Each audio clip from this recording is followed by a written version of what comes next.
This is a purely satirical production from the last Baron of Bigfoot. It is not meant to cause distress emotionally to any individual. Hey, you too. The Baron wants no smoke.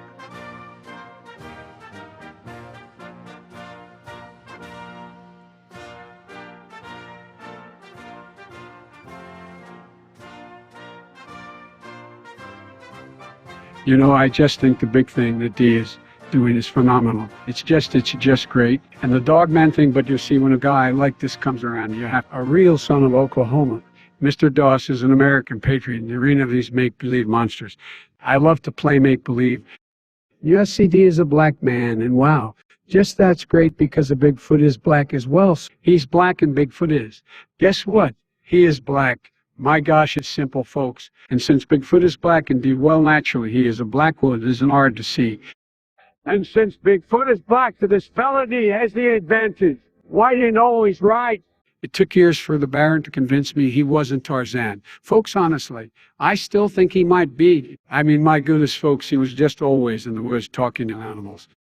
The craziest things I have ever seen was at breakfast. I remember a time in 1928 when my grandson Doss was in the woods. The guy, he will always forget to wake me up for breakfast, and I said, forgot to call me.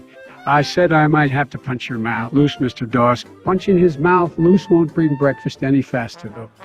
The summer of 1919, when Bigfoot wouldn't let kids swim. Bigfoot wouldn't let kids swim. It was a disgrace, and I told his mother. His mom was a hot mess. I told her, hey, miss, you're not a black person. You're not a white. I have to kindly ask you to take your puppy and leave. Folks, I never thought I would have to ever say those words, but the water was already starting to stink from that kid. The Baron had stopped flirting with what was probably some demon-possessed crazy girl when he heard the commotion. As per usual, he was on some let's be friendship with these things. I was a fan of the Bible cartoons, but folks, the Baron talked for what felt like days about kindness and mercy. Anyways, these troublemaking monsters pretended to not have heard me the first time, so I was getting a little upset. Sleepy Joe, let him make it one time for the Baron. Kind sir, I say to him, Mr. Doss, I will punch his mouth to pieces. Get them some yonder. The mom has poop crust on her dress. My goodness, people. The Baron told me to let them swim one time and never again. Doss, I said to him, hey, Doss, listen. I might have to punch your mouth all the way loose, kind sir. You're a pony soldier. Mr. Doss, I will die before I let a Bigfoot swim here. Sleepy Joe. Man, let him make it one time. Now if this punk swims today, then he will forever. I'm sick of it, and it's not for them. You get that walking throw rug away from here. Doss said again. He said just once. I'm sick of them coming here like we owe them something. Mr. Doss, I will die before I let that Bigfoot swim here. It's not his business, man.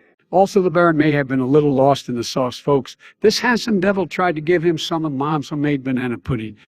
Joe, at the very least, give him some banana pudding. My God, man, a little bit.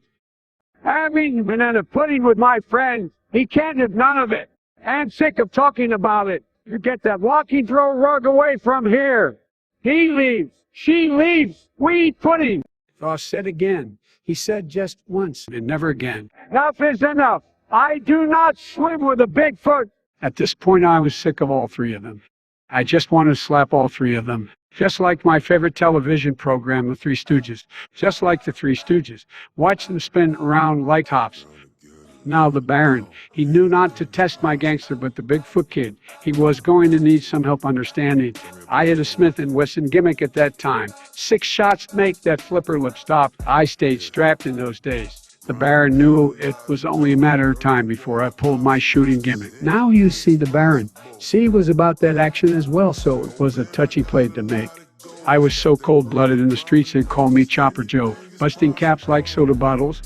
Lady, hey, Lady Bigfoot, when I get dusted, I like to spread the blood like mustard. That's Notorious B. I.G. Lady, Biggie Small, greatest American since Lincoln.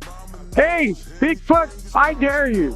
Then I pointed the gimmick right at them and said, hey, don't move over to Swiss cheese time. Then, hey, guess what? The Baron went hard in the paint. I dare you, punk. I will plug you full of holes.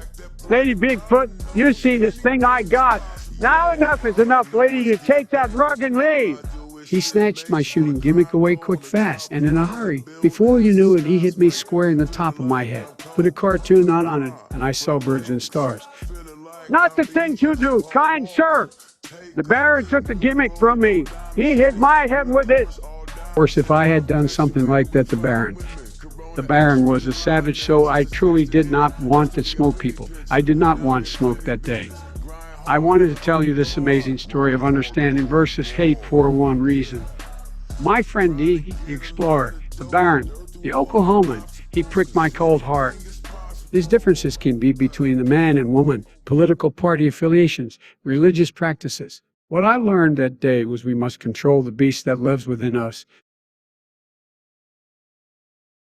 If you appreciated this true story of a great swimming pool incident in 1919, please like, subscribe, tweet, and send a telegraph about the Baron's reopening of the BDRP Funhouse.